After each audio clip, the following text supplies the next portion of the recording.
반드시 나와 함께하고 교회와 함께하는 여러분을 축복하시리라고 분명히 믿습니다. 어떤 일이 있어도 교회 떠나지 마시고 꽉 붙들고 하여튼 함께 해보세요. 그러면 거기에 놀라운 하나님의 섭리와 역사하심이 있게 되리라고 믿습니다. 여러분, 독불 장군이라고 하는 말이 있어요. 이 말의 뜻이 뭐냐면 혼자서는 절대 장군이 될 수 없다는 거예요. 장군이 되려면 충성스러운 부하가 있어야 돼요. 또 좋은 참모들이 있어야 돼요. 또 따르는 병사들이 있어야만 장군이 될 수가 있는 거예요. 아무리 혼자 똑똑하다고 장군이 될 수 있는 것은 아닙니다. 여러분, 사람은 혼자 살 수가 없어요. 함께 더불어서 살아가는 것이 인간입니다. 아무리 많은 걸 가지고 많은 것을 누린다 할지라도 내 옆에 좋은 사람이, 사랑하는 사람이 없으면 그 사람은 행복한 사람이 아닙니다. 여러분, 행복은 관계에서 나오게 되는 줄로 믿습니다. 그래서 우리가 이 땅에서 잘 되려고 한다면, 성공하고 싶으면, 여러분이 행복하게 살고 싶으면 인간관계를 잘해야 됩니다. 그 첫째는 부모와 자식 간의 관계입니다. 내가 부모와의 관계가 좋아야 되고, 또 부모들은 자식과의 관계가 좋아야 행복해지는 것이고, 또 그 다음에 형제들 간의 관계가 좋아야 되고, 또 그분은 부부 관계가 좋아야 행복해집니다. 친구 관계를 통해서 행복감을 느끼고 즐거움도 느끼고, 또 내 이웃의 직장의 동료가 좋은 관계를 맺을 때에 직장 생활이 행복해져요. 여러분, 교회 생활도 성도들과의 관계가 좋아야 교회 생활이 좋아. 목사하고 관계가 좋아야 신앙이 좋아져요. 목사님과 사모님과 여러분 성도들과 관계가 틀어지면 신앙은 절대 좋아질 수가 없어요. 성도들이 서로 만나고 싶고 사랑하고 싶으면 교회 오고 싶어요.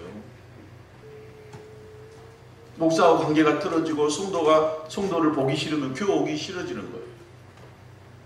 그래서 이 관계가 너무 중요합니다. 그래서 이 관계의 성숙이 바로 인격이고, 인격이 성숙이고, 관계의 성숙이 바로 신앙과 또 영적 성숙이라고 할 수가 있는 것입니다. 우리 크리스찬들이 전도의 열매를 맺고 하나님의 나라가 이 땅에 세워져 가기 위해서는 무엇보다도 사람들과의 관계를 잘 맺어가야 돼요. 좋은 영향력, 선한 영향력을 미쳐야 됩니다. 그러면 결국 그것도 관계입니다. 우리나라에 복음이 들어왔을 때 선교사들이 그들이 가지고 있는 복음만 가지고 들어온 것이 아니라 정말 미개한 이 나라를 위해서요, 학교를 세웠어요.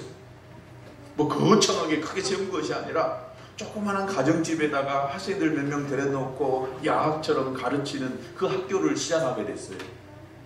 그것이 나중에 연세대학교가 됐고요, 이화여대가 됐어요. 고려대도 고려대학이 됐어요. 그리고 병들고 정말 아파서 죽어가는 그 사람들을 살리고 싶어가지고 의사들이 복음을 들고 이 땅에 들어와서 병원을 세우기 시작했어요. 그것이 세브란스 병원입니다. 복음을 전하는 것이 아니라 그들에게 사랑을 전했고 또 그들에게 좋은 가르침을 주다 보니까 받아들이기 시작했어요.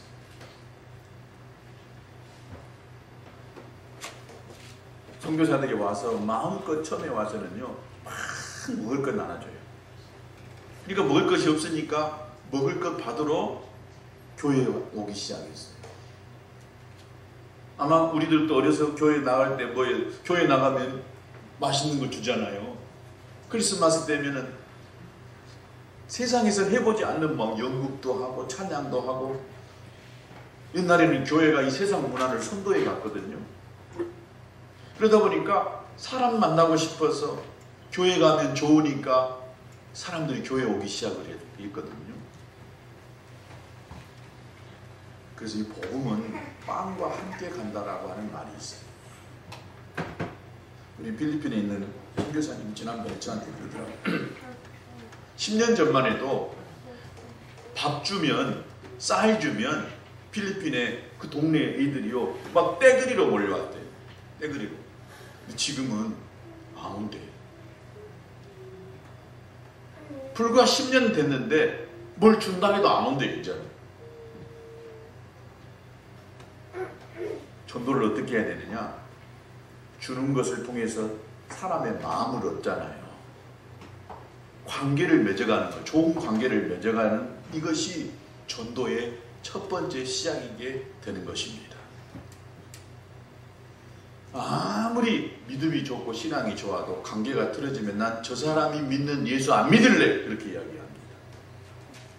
한마디 예수님 이야기하지 않은데도 야, 저 사람 보면 어떻게 저렇게 사람이 선하냐, 어떻게 그렇게 사랑이 넘칠까, 저 사람이 믿는 예수 나도 믿어야 되겠다, 저 사람이 가는 교회라고 한다면 나도 가야 되겠다, 이런 생각이 듭니다.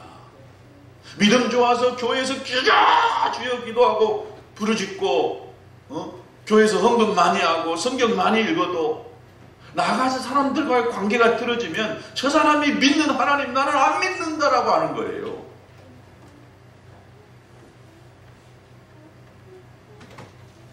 그러면 우리 예수 믿는 사람들은요 세상으로 가야 됩니다. 절대 하나님은 우리 믿는 자들끼리만 모아서 살도록 하질 않았어요. 중은 어디로 가요? 산속으로 가요. 요즘은 중들도 이 산을 안 하고 도시로 나오더라고요. 세상이 아무리 약하고 타락했어도, 세상이 아무리 무너지는 것 같아도 우리 하나님은 우리들로 하여금 너희는 가라 그랬어요. 세상으로 가라는 거예요. 가면 내 믿음을 잃어버릴 것 같고 가면 내가 죽을 것 같아도 주님은 뭐라 가라고 했어요. 절대 믿는 자들끼리 모여서 살도록 하지 않았어요. 여러분 사이비 이단의 특징들은 뭐냐? 자기들끼리 모여서 뭘 하려고 하는 거예요. 이것이 사이비입니다. 이단들의 특징입니다. 주님은 절대 우리들을, 교회를 우리들끼리만 모여서 잘되고 너 구원받았네, 나 구원받았네, 우리 모두 구원받았네 짝짝짝 이렇게 하기를 원하지 않으세요. 여기서 은혜 받고 서로 사랑하고 또 충만하게 기도했으면 우리는 어디로 가냐? 세상으로 가야 되는 것입니다. 가정으로 가야 되고 직장으로 가야 되고 가서 뭐 해야 돼요? 내가 받은 은혜를, 내가 만난 예수님을 조금이라도 그 예수님의 모습을 전해줄 수가 있어야 되는 것입니다.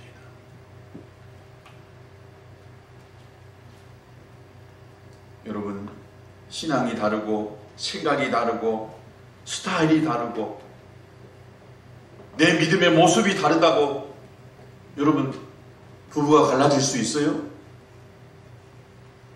네, 늘 이야기하지만 저가 우리 사모님하고 29년을 살았어요. 달라도요 갈수록 더 달라지는 것 같아요. 자기 색깔이 더 분명해지는 것 같아요. 어떻게 우리가 같이 살았을까? 먹는 거 보면은 내가 좋아하는 거 같고 내 아내가 좋아하는 것이 너무 달라. 다르다고 헤어져요? 내가 좋아하는 스타일하고 내 아내가 좋아하는 스타일이 다르더라고요. 그런다고 갈라져요? 나는 예수 믿어요. 저 사람은 예수 안 믿어. 내가 갈라지면 되겠어요? 갈라져서는 안 됩니다. 다르지만 하나님이 함께 부부되게 하셨으면 이 부부 안에서 내가 죽어가는 거예요. 내가 예수님 만난 사람이 내 모습을 통해서 예수님의 아름답고 거룩한 모습이 이 사람에게 비춰져서 언젠가는 이가 주님께 돌아오도록 내가 십자가를 지고 가는 이것이 그 사람을 돌아오게 만드는 것이고 가정을 행복하게 만드는 것입니다. 직장에서도요 절대 나 혼자 잘났다고 내가 믿는 예수님 저 사람이 안 믿는다고 여러분 독불장군 되면 직장생활 성공 못합니다. 나와 다른 믿음을 가지고 다른 신앙의 색깔을 가지고 또 다른 모습을 가지고 있는 그 사람들과 함께 그 직장생활을 잘 해내야 되는 거예요. 그래야 직장생활이 행복해져요. 오늘 우리가 사는 세상은 돈이면 다다, 돈이면 모든 것을 다 할 수 있다라고 하는 황금 만능주의 이 세상에서 살고 있습니다. 그래서 돈을 인생의 최고의 목적으로 삼는, 이걸 만모니즘이다라고 그렇게 이야기하거든요.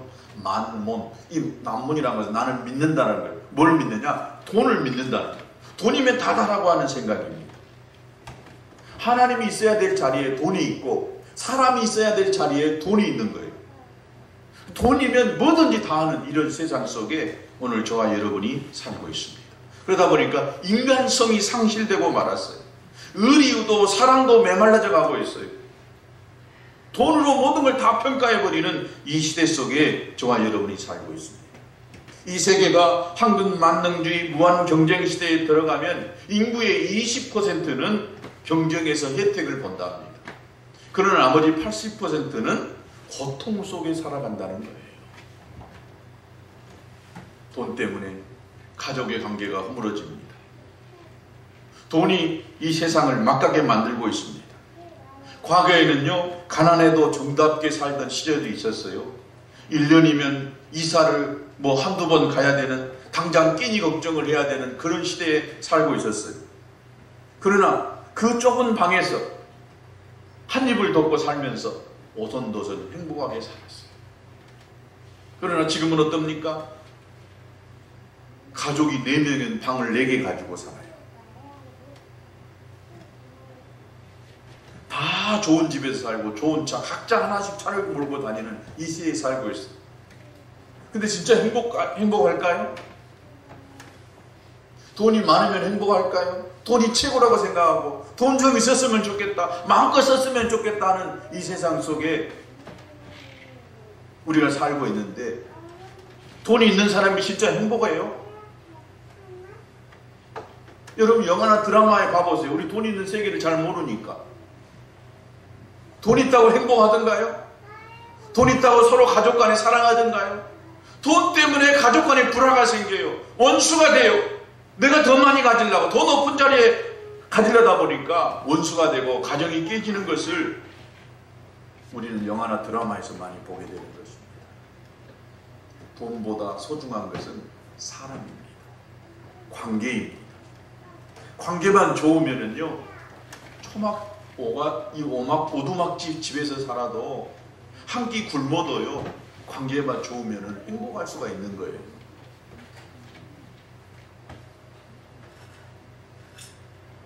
아브라함은 100세가 돼가지고 함께 아들 하나를 얻었어요.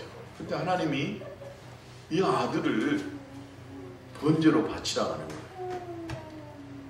그럼에도 불구하고 아브라함이 독자 이삭을 바치는 그 믿음을 나타내 보입니다. 그래서 믿음의 조상이 돼요. 대단한 사람이잖아요. 그런데 아브라함이 지나온 삶의 그 여정에 보면 많은 어려움이 있었는데 그 어려움 속에서 하나님을 만났어요. 하나님이 어떤 분이라는 것을 알았어요. 어떻게 관계하고 살아가는 것이 진짜 믿음의 삶이고 좋은 관계를 맺어가는 것인가를 아브라함은 알았어요. 그래서 아브라함은 좋은 관계를 위해서라고 한다면 얼마든지 자기가 손해보고 희생해도 된다라고 하는 생각을 가졌던 것입니다. 여러분들도 아브라함같이 사람을 소중하게 생각하고 관계를 어떤 것보다도 중요시 여기며 살아갈 수 있게 되기를 주님의 이름으로 축복합니다. 아멘. 아브라함은 말씀을 받고 고향을 떠나면서 조카 롯과 함께 떠났어요. 그리고 가나안 땅에 정착한 지가 얼마 되지 않았어요. 근데 그 땅에 심한 기근이 들어버렸어요. 그래서 애굽 땅에 이사 갈 수밖에 없었어요. 이사 가서 보니까 거기서 바로 왕에게 자기 아내를 뺏길 뻔한 수치를 당했습니다. 어렵게 하나님의 은혜로 그래도 아내를 뺏기지 아니하고 다시 모든 가족들을 이끌고 애굽에서 나오게 됐습니다. 그런데 오늘 본문의 1절과 2절에 보니까 아브라함이 애굽에서 나올 새 그와 그 아내와 모든 소유고 롯도 함께 또 남방으로부터 올라가니 아브라함에게 육축과 은금이 풍부했다라고 했습니다. 이 말은 이제는 도무지 관리할 수 없을 정도로 소유한 것이 너무 많아졌다, 넘치는 상태가 됐다는 것입니다. 이것은 하나님께서 바로 왕의 마음을 움직여서 아브라함과 그의 가족에게 많은 복을 베풀어 주셨다는 것입니다. 복은 하나님이 주시는 거예요. 물질의 복도 하나님이 주십니다. 지난주에 제가 아주 친하게 지낸 어떤 목사님으로부터 배가 좀 아플 만한 그런 소리를 제가 들었어요. 그러면서 어떻게 하나님 저 사람 저런 복을 받으셨을까 라고 하는 생각이 들더라고요. 이 목사님은 딸만 둘이었어요. 어렵게 사는 목사님은 아니셨어요. 근데 말을 들어보니까 참 부럽더라고요. 두 딸이 시집을 갔는데 두 딸 다 부잣집에 시집을 간 거예요. 돈만 있는 것이 아니라 믿음도 기가 막히게 좋은 집에 시집을 갔어요. 그래서 그 목사님 나머지 인생은 편하게 살겠다 하는 생각이 들더라고요. 부럽더라고요. 큰딸이 시집을 갔는데 그 남편이 우리나라에서 벤처기업에 첫 번째 가는 벤처기업을 하고 있는 사람이래요. 엄청난 돈을 벌었대. 조그만 회사인데 벤처라고 하는 그것이 잘 돼가지고 웹툰을 뭐 만드는 그래가지고 네이버나 카카오톡에서 그 회사를 사들였는데 1,000억에 사들였어요. 카카오톡에서 그 회사를 1,000억에 사들였어요. 1,000억에 그 회사를 판 거죠. 근데 이 멋진 이 사이가 얼마나 믿음이 좋은지 이 1,000억을요 직원들에게 똑같이 다 나눠줬어요. 이야, 대단하더라고요. 그리고 그 회사는 카카오톡으로 들어간 거예요. 그런 사이를 둔 이 목사님이 참 부럽더라고요. 복은 하나님이 주시는 것 같아요. 뭘 대단히 그 목사님 내가 본 게 열심히 한 분도 아니에요. 맨날 놀러 다니고요. 내가 그 딸하고 그 목사님하고 같이 카자흐스탄에 같이 갔었거든요. 그래서 내가 가까이 있어봤어. 그 딸이 뭐 생기기도 잘생기겠지만 찬양을 너무 잘해요. 기도도 열심히 하고. 진짜 그 목사님 그렇게 막 열심히 하는 그런 사람 같진 않아요. 근데 교회도 뭐 어느 정도 교회가 큰 사이즈가 돼 있고 편안해. 그 목사님 보면 진짜 편안해요. 인천에 사신 목사님인데 우리들을 불러가지고 인천에 불러가지고 통이 크시더라고요. 인천의 송도에 특급 호텔에다가 우리 목사님을 딱 풀어가지고 거기서 주무시게 자게 만드시더라고요. 그러니까 역시 다르더라고요. 이런 말하면 여러분도 알아요. 복은 하나님이 주십니다. 내가 뭐 복 받아야지, 내가 잘 돼야지, 돈 벌어야지 막 한다고 돈이 생기는 것이 아니에요. 아브라함이 하나님이 복을 딱 주시니까요, 그냥 막 부자가 된 거예요. 너무 많아진 거예요. 그래서 4절에 보니까 그가 처음으로 단을 쌓았는데 그가 거기서 여호와의 이름을 불렀더라. 그리고 이야기합니다. 그리고 이 조카 롯과 함께 그 땅에 장막을 치고 양과 소와 짐승들을 기르며 살게 되었습니다. 근데 얼마 있지 않아서 문제가 생깁니다. 롯의 이 목자들이 많아지고 가축이 많아지고 또 아브라함이 거느리고 있는 이 목자들과 가축이 많아지니까 서로 다툼이 일어나기 시작한 것이에요. 없을 때는 이 문제가 안 생겼는데 서로 재산이 많아지니까 여기서부터 다툼이 생겼어요. 오늘 6절에도 보면 그 땅이 그들의 동거함을 용납하지 못하였으니 곧 그들의 소유가 많아서 동거할 수 없었다. 많이 있으니까 갈등이 생기기 시작한 것입니다. 가난하게 살 때, 없을 때는 서로 위로하고 살았어요. 고향을 떠나서 왔을 때 삼촌과 조카 사이가 얼마나 좋았겠어요. 아브라함도 아들이 없으니까 이 롯을 자기 아들처럼 조카지만 생각했을 것이고, 또 이 롯도 부모 없이 삼촌 따라와서 삼촌을 제 아버지처럼 생각하고 정말 사이좋게 지났을 거예요. 그러나 살만하니까 이제 서로가 아니라 내 것 챙기기 시작하고 갈등이 일어나기 시작했습니다. 그러다 보니까 아브라함이 도저히 이제 더 이상 안 되겠다라고 싶어서 결단하기 시작합니다.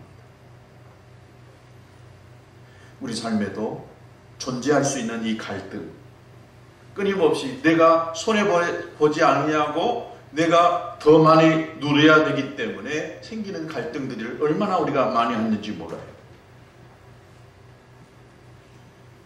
아브라함과 이 롯의 이야기가 창세기 12장부터 계속해서 이어지고 있는 것을 볼 수가 있습니다.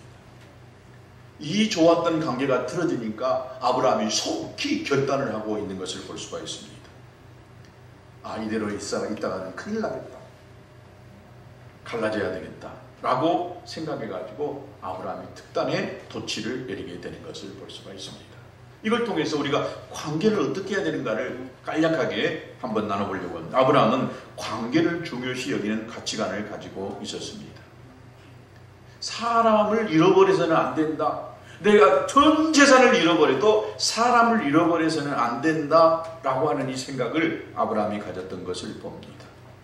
오늘 저와 여러분들도 어떤 것보다도 이 관계, 사람을 소중하게 여길 수 있게 되기를 주님의 이름으로 축복합니다.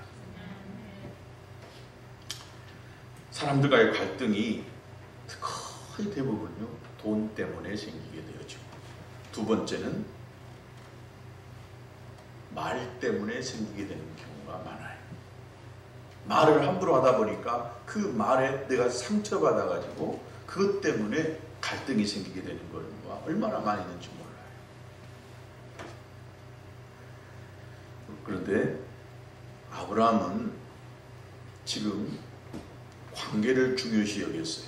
근데 롯은 이 관계보다도 재물을 더 소중하게 여겼던 이 대표적인 사람 중에 한 사람이었어요. 어떤 사람이 너무 가난한 어린 시절을 보냈어요. 저도 이 사람을 잘 몰라요. 책에서 읽었습니다. 돈이 없어가지고 아버지하고 엄마가 싸우는 그런 모습을 보고 자랐어요. 그래서 이 소녀는 나는 어려서 진짜 부자 돼야 되겠다. 우리 엄마 아버지 돈 없어가지고 싸우는 저 모습 나는 절대 본받지 않고 돈을 많이 벌어야 되겠다 라고 생각을 했어요. 그리고 청소년 시절부터 열심히 돈을 버는 일에 집중했어요. 그리고 커서 정말 큰 부자가 됐어요. 어느 정도 부자가 됐느냐, 집에 최고 비싼 차를 여러 대 먹고 살 만한 그런 부자가 됐어요. 벤츠, 포르쉐, BMW, 하여튼 각종 좋은 차를 여러 대 두고 이렇게 주말마다 차를 바꿔가면서 타고 다니는 그런 사람이 됐어요. 어느 날 주말에 차를 닦고 있어요. 최고 좋은 차, 반질반질 막 닦고 있어요. 얼마나 희열이 있었겠어요. 아, 내가 성공했구나. 내가 이런 차를 탈 수 있고 이런 차 여러 대를 내가 가지고 있으니 나 참 성공한 사람이다, 행복한 사람이다 라고 아마 했을 거예요. 열심히 차를 닦고 있는데 저 옆에서 끽끽 소리가 나는 거예요. 가서 보니까 6살 난 아들이 번쩍번쩍 이 닦아놓은 그 차에다가 글씨를 쓰고 있는 거예요. 못으로 끽끽 쓰고 있는 거예요. 이 사람이 얼마나 화가 났겠어요. 야, 이 차가 얼마짜린데 너무 화가 나버렸어요. 그리고 정신이 할까닥 돌아버렸어요. 그리고는 창고에 들어가서 망치를 가지고는 내 손모가지를 내가 부질러버려야 되겠다 하고는 자기도 이성을 잃어버리고 망치로 그 아들 손을 내리쳐버렸어요. 이 아이가 꼬꾸라지죠. 망치로 아버지가 손을 내쳐버렸으니. 그리고 아이가 막 울어대고 손에서 피가 흐르고 있어요. 그때 이 사람은 정신이 들었든지 그리고 아이를 부둥켜 안고 병원에 달려갔습니다.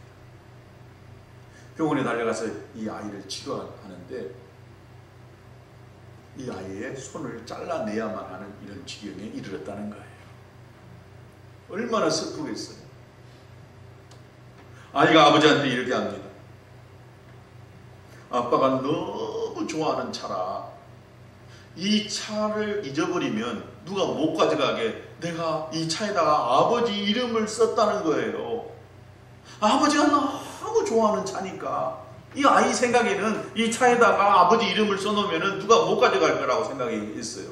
그래서 이 아이가 거기다가 못으로 자기 아버지 이름을 쓰고 있었다는 거예요. 아버지 내 손 찾아줘, 내 손 찾아줘 이렇게 하고 있는데 그것을 본 이 사람의 마음이 얼마나 아프겠어요. 그 차가 뭐 매덕이면 뭐 하겠어요? 아들 손모가지보다 더 중요하겠습니까? 근데 이 사람은 오직 자기 비싼 차 여기에다가 정신이 헛가닥 돌아가지고 그만 아예 손을 내리치고 말았던 거예요. 자기 자신의 모습을 보니까 너무 정말 보잘것없고 비참한 생각이 들어가지고 차를 몰고 집으로 달려갔어요. 그리고는 권총을 빼들고 자기 머리에 쏴버리고 죽었어요. 자기는 살아서는 안 된 사람이다 라고 생각했던 것입니다. 여러분, 무엇이 이 가정을 이리 비극으로 몰고 왔습니까?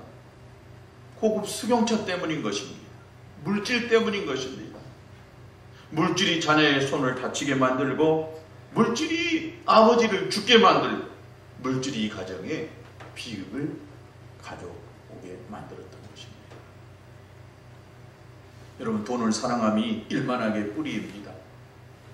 사람을 사랑하시기 바랍니다. 사람을 불쌍히 여길 수 있게 되기를 바랍니다.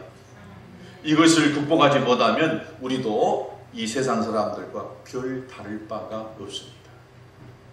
내 안에 예수님만 있지 내 안에 돈 사랑함을 버리지 못한다라고 한다면 똑같은 이런 사람이 되고 마는 것입니다. 여러분, 설교는 인상을 심어준다라고 하는 그런 말이 있어요. 제가 여러분 설교를 하면 야, 저 목사님 설교 참 잘한다. 인상을 심어줘. 또 유튜브를 통해서 좋은 설교들을 들으면 야, 저 사람은 설교는 진짜 이거다 라고 한다는 거예요. 그런데 그 설교는 나와 관계에 영향을 주지 못한다는 거예요. 그런 말이 있습니다. 저와 여러분의 관계가 여러분이 은혜 받게 만들고요, 여러분의 삶을 달라지게 만들어요. 저보다 설교 잘한 사람이 얼마나 많이 있는지 아세요? 요즘은 유튜브만 틀어보세요.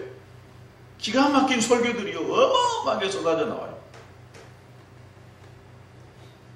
제가 좋아하는 어떤 목사님이 있어요. 한 번도 저는 그분을 본 적이 없어요. 근데 우연하게 제가 유튜브를 통해서 그분 설교를 들었는데 저도 모르게 빨려 들어가요. 목사님 나도 저분의 설교에 빨려 들어가요. 대단한 어느 부사력을 가지고 설교한 것이 아니에요. 아주 작은 교회 목사님이었는데, 그런데 이분의 이 불과 뭐 얼마 안 되는 한 100명, 200명 되는 교회였는데요, 순간 접속자가 접촉이 수천 명이, 지금은 몇만 명이 돼버렸어요. 그런데 이분 설교는요, 직선타예요. 직타를 날려요. 둘이 뭐 무시하게 이야기하는 것이 아니라 당신들 왜 그렇게 삽니까? 그렇게 살아도 당신이 그리스도인이라고 말할 수 있겠습니까? 라고 하는 식으로 이렇게 이야기하시더라고요. 그래서 그런지 그분의 말씀을 들으려고 순간 접속하는, 새벽 기도에도 순간 접속하는 이 접속자가 2,500명 이상 되더라고요. 그리고 이분이 우연하게 서울시 시청 앞에서 동성애 주장하는 이 사람들을 반대하는 일을 서울시 공무원들이, 서울시 공무원 그 기독교 그 어떤 그 모임 단체에서 서울시에다가 호소를 했어요. 옛날 박원순 시장이 계실 때 이 동성애 우리 이 서울시청 광장에서 허락하면 안 된다라고 했어요. 근데 시장이나 시청에서 이 사람들한테 불이익을 주는 거예요. 그래서 이 사람들이 소송을 해요. 근데 이 소송 비용이 몇백만 원, 최소한 소송이 뭐 몇백에서 1,000만 원 이상 들어가잖아요. 근데 이 목사님이 그것을 이 설교 시간에 한번 이야기하고 강구를 했어요. 그랬더니요, 나중에 헌금이 얼마나 거둬졌냐면 한 10억, 정확한 숫자로는 몇 억이 헌금이 나와버렸어요. 그러면서 이 목사님 나중에 그 이야기를 하더라고요. 저는 이걸 보고 깜짝 놀랐다. 자기 교회는 불과 몇백 명밖에 안 했는데 어떻게 이 설교 하나 듣고 이 세계 방방곡곡에서요, 그 사람들을 위해서 헌금한 이것이 몇 억이 되어버렸어요. 그래서 이 서울시 공무원 그 사람을 데려다 앉혀놓고 이 돈을 주면서 이야기했다는 거예요. 당신들 돈 똑바로 쓰라. 이건 당신들 몫이니까 당신들한테 주는 것인데 돈 앞에 장사 없으니까 똑바로 쓰세요. 그러면서 자기가 깜짝 놀라고 두려운 마음이 생긴다. 여러분, 좋은 설교 듣고 은혜 받고 좋을 수가 있습니다. 그러나 우리가 하나님과 좋은 관계를 맺어야 되고 사람들과 좋은 관계를 맺어야 됩니다. 그러기 위해서는 아브라함은요, 대화를 포기하지 않았어요. 아브라함과 롯의 관계를 생각해 보면 모든 권리가 누구한테 먼저 있느냐? 아브라함에게 있어요. 아브라함이 장자예요. 아브라함이 삼촌이에요. 아브라함 때문에 롯도 복을 받았어요. 그러니까 모든 권리가 누구한테 있느냐? 아브라함에게 있어요. 근데 아브라함은 어떻게 했어요? 자기의 권리를 주장하지 아니하고 롯에게, 야, 네가 선택해라. 그러면 네가 좌하면 나는 우하고 네가 우하면 나는 좌할 것이다 라고 그렇게 양보해 버립니다. 여러분, 많은 경우에 관계가 깨지게 되는 것이 뭐예요? 서로 손해 안 보려고 하니까, 내가 저 사람보다 더 먹어야 되고 더 가져야 되니까 여기서 관계가 깨지기 시작합니다. 손해 보려고 하면 저 사람이 나보다 덜 가졌고 덜 먹으려고 한다면 절대 뭐라고 안 해요. 자기를 조금만 낮추고 자기 잘못을 먼저 사과하고 대화하고 화해를 노력하면 틀림없이 해결될 수가 있습니다. 사람들의 관계에서도요, 내가 하고 싶은 말 다 해보세요. 절대 그 사람하고 관계가 좋아지지 않아요. 나는 하고 싶지만 저 사람을 위해서 말을 안 할 때에 관계가 회복될 수가 있는 것입니다. 그래서 우리가 좋은 관계를 맺기 위해서 끊임없이 대화를 시도해야 됩니다. 여러분, 부부관계에도 문제가 생기는 원인이 어디에 있어요? 대화의 단절 때문에 문제가 더 생길 수 있다는 것입니다. 내가 좀 낮아지고 포기하는 마음으로, 겸손한 마음으로 다가가다 보면 부부간의 관계가 회복이 되어져요. 이 인간은 이래서 안 돼 라고 하면서 대화를 단절시켜버린다면 점점 관계는 멀어질 수밖에 없어요. 우리가 그리스도인이니까 예수님의 성품을 가진 자이기 때문에, 예수님을 닮아가는 사람이기 때문에 내가 죽고자 하는 마음으로 낮아져서 상대방의 말을 들어만 줘보세요. 그러면 말하는 그 가운데에 모든 갈등들이 다 풀어지고 말아요. 그런데 우리는 뭐예요? 내가 가지고 있는 생각과 의도를 저 사람에게 자꾸 전달하려고 하고 내 마음을 저 사람에게 심으려고 하다 보니까 여기서 문제가 생기고 갈등이 해결되지 않는 것입니다. 내 것을 포기해보면 거기서 갈등이 해결되는 줄로 믿습니다.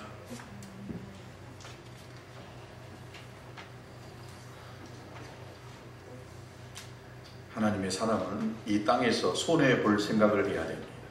손해보는 사람이 없으면 화해가 불가능합니다.